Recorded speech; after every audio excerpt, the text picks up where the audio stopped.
هذه إذاعة إرنا.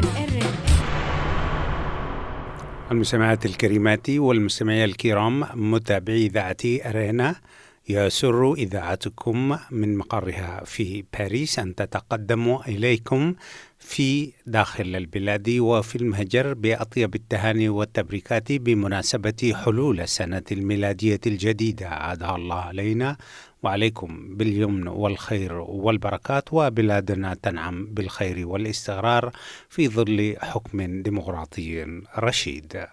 أهلا وسهلا بكم في مستهل برنامجنا لهذا اليوم الجمعة الأول من يناير.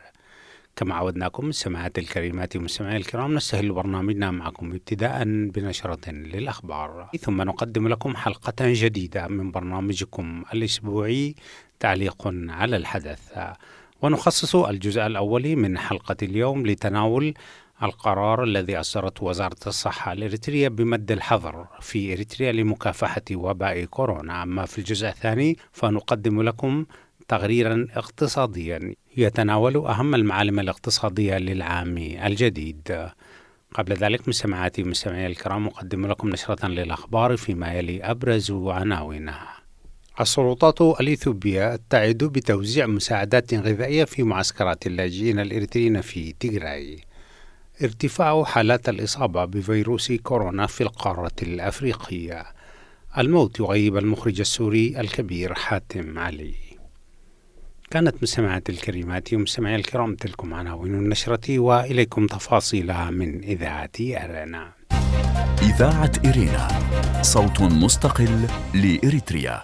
ذكرت وكالة الأنباء الإثيوبية بأن السلطات صرحت بأنها سوف تقوم بتوزيع مساعدات غذائية للاجئين الإريتريين في معسكر عد حروش والمعسكرات الأخرى. وقد بدأت السلطات المحلية في التواصل مع منظمات الغوث الإنساني لبدء تطبيق البرنامج كما قالت الوكالة. وكانت الأمم المتحدة قد بدأت توزيع مساعدات غذائية في المعسكرات حسب ما صرح بذلك مساعد الأمين العام لشؤون الإعلام. وكانت الحرب الأخيرة في إقليم تيغراي قد قطعت وصول المساعدات الغذائية والدواء إلى المعسكرات، مما اضطر المئات إلى مغادرة المعسكرات مع اشتداد وطأة المعارك والهرب إلى أديس أبابا وغوندر.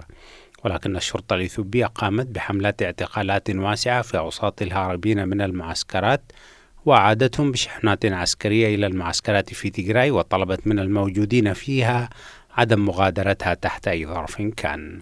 ويعاني ما يزيد عن 90,000 لاجئ إريتري متواجدين في إقليم تيغراي من ظروف إنسانية سيئة، خاصة بعد تأكيد دخول عناصر من الأمن الإريتري إلى داخل المعسكرات، واتهام السلطات الإثيوبية لبعض اللاجئين بالتعاطف ودعم تنظيم الجبهة الشعبية لتحرير تيغراي. أعلن المركز الأفريقي للسيطرة على الأمراض والوقاية منها أن عداد حالات الإصابة والوفيات بفيروس كورونا سجلت ارتفاعا جديدا في دول القارة الأفريقية. وأوضح المركز في بيان أن إجمالي حالات الإصابة في القارة بلغ 2,693,466 حالة إصابة، فيما وصل عدد إجمالي الوفيات إلى 63,000 حالة و451. وسجلت وزارة الصحة الإريترية زيادة كبيرة في أعداد المصابين في البلاد، خاصة في الفترة من منتصف الشهر الماضي، حيث بلغت الحالات المسجلة في البلاد حتى 30 من ديسمبر الماضي 1252 حالة في مختلف مدن البلاد. ويتزامن ذلك مع فرض مد فترة الحظر الصحي ابتداء من 22 من ديسمبر الماضي. وللمزيد حول هذا الموضوع تابعوا معنا مستمعاتي الكريمات ومستمعي الكرام حلقة اليوم من برنامجكم الأسبوعي تعليق على الحدث. غيب الموت في القاهرة يوم الثلاثاء الماضي المخرج السوري الشهير حاتم علي عن عمر النهزة 58. والمخرج الراحل بدأ حياته ممثلا عام 1988 في دمشق، ثم واصل العمل الفني حتى أصبح مخرجا للدراما التلفزيونية، وأكثر المخرجين العرب تميزا، حيث قدم أعمالا درامية كبيرة منها مسلسل الفصول الأربعة وصلاح الدين والملك فاروق والتغريبة الفلسطينية. وجاءت وفاة المخرج حاتم علي المفاجئة في القاهرة إثر نوبة قلبية. كانت هذه مستمعاتي الكريمات ومستمعي الكرام نشرة للأخبار قدمتها لكم من إذاعة أرنا، وهذا تذكير بأبرز عناوينها. هذه إذاعة إرنا. سلطات الإثيوبية تعد بتوزيع مساعدات غذائية في معسكرات اللاجئين الإريتريين في إقليم تيغراي. ارتفاع حالات الإصابة بفيروس كورونا في القارة الأفريقية. أخيرا الموت يغيب المخرج السوري الكبير حاتم علي. استمعتم فيما مضى مستمعاتي الكريمات ومستمعي الكرام إلى نشرة للأخبار قدمتها لكم من إذاعة أرينا. متابعة طيبة أرجوها لكم مع ما تبقى من فقرات برنامجنا. إذاعة إرينا، صوت مستقل لإريتريا. المستمعات الكريمات والمستمعي الكرام متابعي برنامج تعليق على الحدث. في البداية يسر الفريق العامل في البرنامج أن يتقدم لكل المستمعين في داخل البلاد والمهجر بأطيب التمنيات بمناسبة حلول السنة الميلادية الجديدة، ويسأل المولى العلي القدير أن يجعلها سنة خير وبركة وازدهار في ربوع قارتنا وبلادنا الحبيبة. أهلا وسهلا بكم في أول حلقة من برنامجكم في العام الجديد. وفي الجزء الأول نقدم لكم رصدا لتداعيات قرار وزارة الصحة الإريترية تمديد الحظر الصحي الساري منذ 9 أشهر في البلاد ابتداء من 22 من ديسمبر المنصرم، وتأثير ذلك على حياة المواطنين خاصة مع تزايد حالات الإصابة في البلاد. أما في الجزء الثاني من حلقة اليوم فنقدم لكم تقريرا اقتصاديا للاقتصادي المصري الدكتور محمود محي الدين، ويرصد فيه أهم المحطات الاقتصادية في السنة الميلادية الجديدة. فأهلا وسهلا بكم. هذه إذاعة إرنا. أعلنت وزارة الصحة الإريترية في 22 من ديسمبر الماضي مد الحظر الصحي الساري في البلاد منذ شهر أبريل الماضي، وذلك في محاولة للحد من انتشار وباء كورونا خاصة مع تزايد نسبة الإصابات في المدن المختلفة وغالم البلاد، حيث تم رصد 1252 حالة حتى 30 من ديسمبر الماضي. في البداية نؤكد أن لكل بلاد الحق في اتخاذ التدابير الصحية المتعلقة بحماية المواطنين، خاصة في مثل هذه الأوقات والتي تجتاح فيها موجة ثانية لفيروس كورونا القارة الأفريقية ودول أخرى كما أشرنا في نشرتنا الإخبارية. وطبقت دول مثل فرنسا وإسبانيا وألمانيا الحظر لأكثر من مرة للحد من انتشار المرض، ولكن هذه الإجراءات مفهومة وتأتي ضمن برامج الحكومات لضمان سلامة رعاياها، ولكن الوضع في إريتريا مختلف عن باقي الدول. إذاعة إرينا، صوت مستقل لإريتريا. في إريتريا ورغم قيام الدولة بالحصول على ملايين الدولارات من مواطنيها فيما عرف بالحملة الوطنية لمكافحة فيروس كورونا، حصلت الحكومة على ملايين الدولارات، ولكن للأسف لم نرى استخدام هذه الأموال في تقديم المساعدات خاصة للحرفيين وصيادي الأسماك التقليديين وأصحاب المتاجر وسائقي سيارات الأجرة، وكل هؤلاء تعطلت مصالحهم بشكل كامل بسبب قرارات الحظر والتي تمنع الحركة داخل المدن وبينها والحركة بين القرى كذلك. وأدى القرار كذلك إلى شل حركة النقل العام، حيث توقفت سيارات الأجرة عن العمل منذ أبريل الماضي، ولم تقدم الحكومة أي مساعدات على عكس الدول الأخرى التي وجدت نفسها مضطرة لمساعدة الحرفيين وصغار التجار، وذلك بإعفائهم من الضرائب والأجرة والخدمات. ولكن رغم ما لدى الحكومة من أموال إلى أنها لا تصل إلى الشعب المحتاج. وتحدث أحد المواطنين لإذاعة أرينا حيث وصف القرار الأخير بأنه حكم إعدام على الشعب، واستغرب مواطن آخر من حركة قوات الدفاع الإريترية غير المقيدة بين إريتريا وإثيوبيا ومشاركتها في الحرب الأخيرة في تيغراي، حيث أعرب عن استغرابه بسبب الحركة الحرة للجنود، وقال أن هؤلاء الجنود يتحركون كأنهم محصنين بشكل طبيعي من المرض، وهذا يؤكد بأن قرار الحظر الصحي لا يشمل مجندي قوات الدفاع الإريترية الذين يتحركون بحرية بين إريتريا وشمال إثيوبيا. هذه إذاعة إرنا. في ظل غياب الدور الحكومي في مساعدة المواطنين، فإن الحظر الصحي المفروض على البلاد سوف يضاعف المعاناة على المواطنين بشكل غير مسبوق، خاصة مع طول أمد الحظر وشلل الاقتصاد وتزايد عدد الحالات المسجلة بالمرض. وقبل قيام الحكومة بفرض الحظر الصحي كان عليها وضع البرامج الخاصة بتقديم المساعدة للمواطنين في هذه الظروف الاستثنائية. استمعتم مستمعات الكريمات ومستمعي الكرام في الجزء الأول من برنامجكم تعليق على الحدث لهذا اليوم إلى رصد لتداعيات قرار وزارة الصحة الإريترية مد الحظر الساري منذ أبريل الماضي في 22 من ديسمبر المنصرم. أما في الجزء الثاني فتتابعون تقرير الدكتور محمود محي الدين عن جريدة الشرق الأوسط، وفيه يرصد التطورات الاقتصادية المتوقعة في العام المقبل. متابعة طيبة أرجوها لكم مجددا. إذاعة إرينا، صوت مستقل لإريتريا. ويقول الدكتور محمود محي الدين: تنطوي صفحة العام الماضي وسنة الجائحة العاتية والركود العالمي وزيادة الفقر والجوع والبطالة وتفاقم الديون. ولما تضمنته هذه السنة من لحظات فارقة ستبقى في الذاكرة يؤرخ بها لما قبلها وما سيأتي بعدها، فقد جرى فيها في بضعة أيام وأسابيع ما كان معتادا أن يستغرق سنوات من التغيرات والحوادث المؤثرة في حياة عموم الناس وأسباب معيشتهم.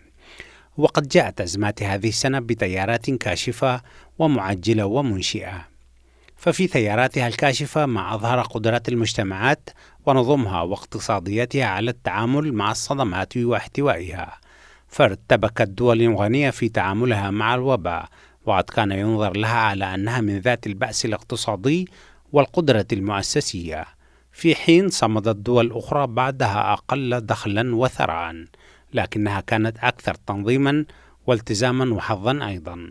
وفي تياراتها المعجلة برزت أنشطة تكنولوجيا المعلومة والرقمنة، وحملت لشركاتها أرباحا غير مسبوقة ونموا كان من المفترض أن تمر سنوات قبل تحقيقه، كما انزوت أنشطة أخرى عجلت الأزمة بنهاياتها التي كانت آتية حتما، إذ كانت تصارع من أجل البقاء في العصر الرقمي رغم افتقادها لمقومات الصمود والمنافسة فيه، مع بدائل أقل كلفة وعلى كفاءة من خلال المنصات الرقمية، خاصة في مجال تجارة السلع الاستهلاكية والمنزلية، مع تسارع في معدلات زيادة التجارة الإلكترونية المستعينة بقواعد البيانات الكبرى والذكاء الصناعي، مع تحول تدريجي من تجارة اعتمدت على الحاويات إلى الاستعانة بالطرود على النحو الذي تسير عليه شركة أمازون الأمريكية ونظيرتها الصينية علي بابا، وهو ما دفع شركات أخرى مثل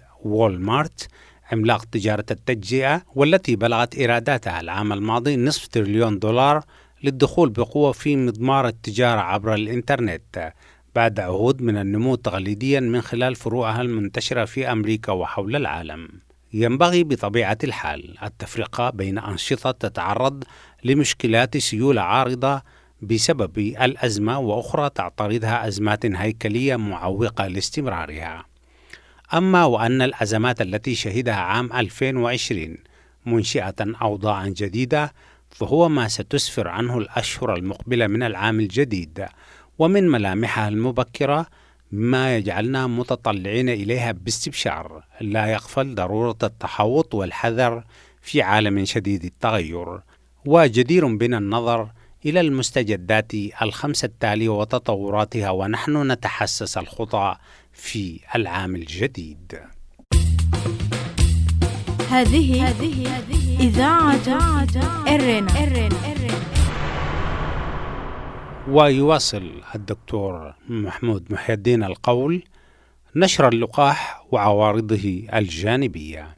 أحدث الإعلان عن تطوير لقاحات من جهات أمريكية وصينية وأوروبية وروسية عد اطمئنانا لإمكانية السيطرة على الوباء المستشري، وتشير الأرقام أن من إجمالي ما سينتج العام المقبل من جرعات اللقاح حجزت الدول المتقدمة منها 3.5 مليار جرعة لتلقيح مواطنيها، في حين لم تقم آلية كوفاكس التي تديرها منظمة الصحة العالمية لإتاحة اللقاح في الدول الأقل دخلا بتدبير أكثر من 200 مليون جرعة، وتتفاوض للتعاقد مع 500 مليون أخرى، وهو ما لا يكفي بحال لتوفير اللقاح في الدول النامية، خاصة أن هذه الآلية تعاني عجزا يقترب من 85% من إجمالي احتياجاتها التمويلية المقدرة بنحو 38 مليار دولار.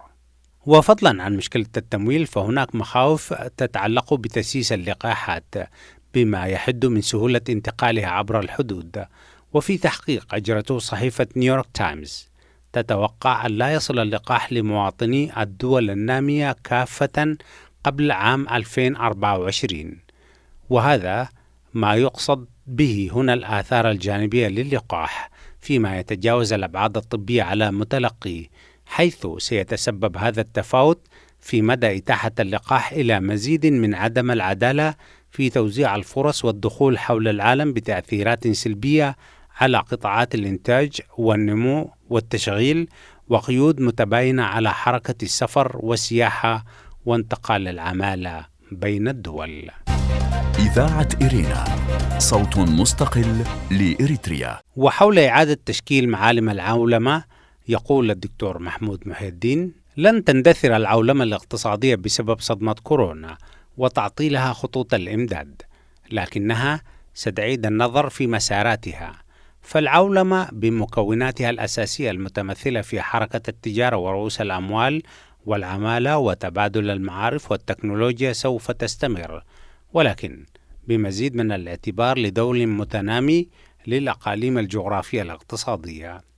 ففي استقصاء إحصائي لشركة الاستشارات ماكنزي أجرته على عدد من المديرين التنفيذيين لشركات عالمية في مايو الماضي، أعلن 93% منهم عن عزمهم على تأمين مدخلات إنتاجهم وسلعهم الوسيطة بجعلها أكثر قربا من مراكز التوزيع ومقراتهم الرئيسية، وذكروا من مخاوفهم تأثير الحروب التجارية، وكذلك الأبعاد الخاصة بالبيئة ومعايير تشغيل العمالة.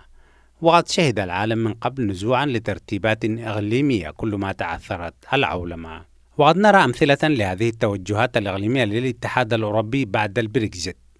أيضا الاتفاق الإقليمي الأكبر في شرق العالم بين دول الآسيان، الصين وكوريا واليابان وأستراليا ونيوزيلندا، وكذلك اجتهادات أفريقية لتيسير التجارة بين دول القارة. مع زيادة حركة التجارة الإقليمية تترافق حركة رؤوس الأموال أيضا، وربما انتقال العمالة أيضا إذا تيسرت شروط الهجرة التي لطالما تعرضت لقيود أكبر نسبيا من تلك المفروضة على التجارة ورؤوس الأموال. وفي كل الأحوال سيتزايد الوزن النسبي لشرق العالم الآسيوي، وسيزيد نزوح مركز الجاذبية الاقتصادي تجاهه رغم محاولات ستبذل لتعويق هذا النزوح. هذه إذاعة إرينا.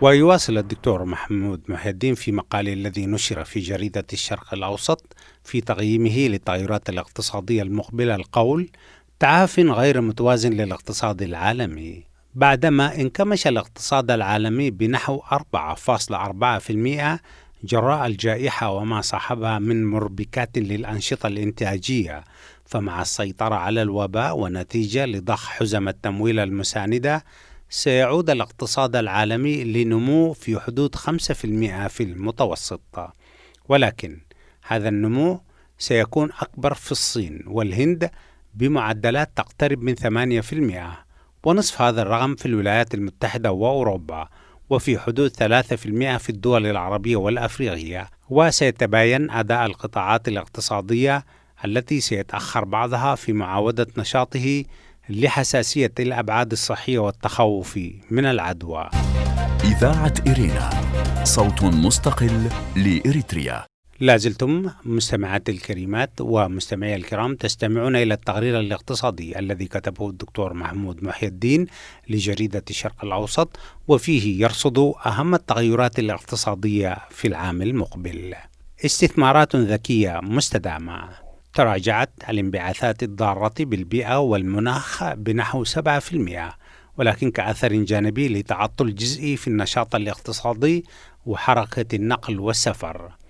ومع عودة الولايات المتحدة لاتفاقية باريس مع الإدارة الجديدة وضخها لتمويل ضخم يبلغ تريليوني دولار في مشروعات للبنية الأساسية متوافقة مع هذه الاتفاقية، وقيام الاتحاد الأوروبي بربط تمويل إفاقة الاقتصاد البالغ ب750 مليار يورو بشروط الاستدامة وتدعيم البنية الرقمية. وتبني دول مثل كوريا واليابان برامج مماثلة ترتكز على التحول الرقمي ومقاومة تغيرات المناخ. ومع هذا كله ستكون الاستدامة والتحول الرقمي فرسي انطلاق للاستثمارات العامة والخاصة، ويستلزم هذا منظومة متكاملة لمعايير الإفصاح للتحقق من مدى الالتزام بالتعهدات. بورصات مالية صاعدة بشروط.